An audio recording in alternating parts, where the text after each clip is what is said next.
Hello everyone, andito po tayo ngayon sa ating parokya sa Anusintra Filo, Ambatong Drazaka, Madagascar.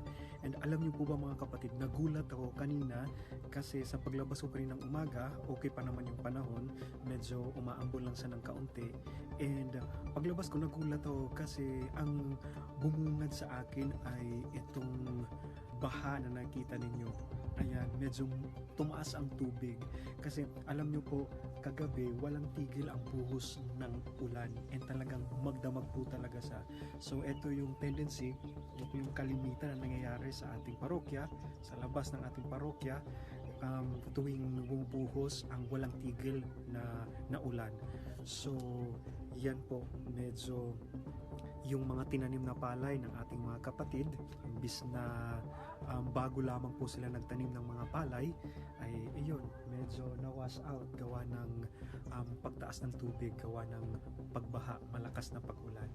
So yun, konting update lang po dito sa ating parokya. So we pray for a good weather.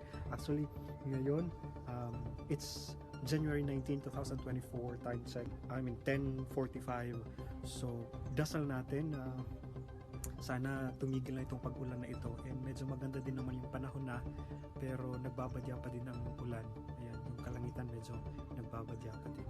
So please pray with me, pray with us na sana hindi na medyo bumuhos ang malakas na pag-ulan.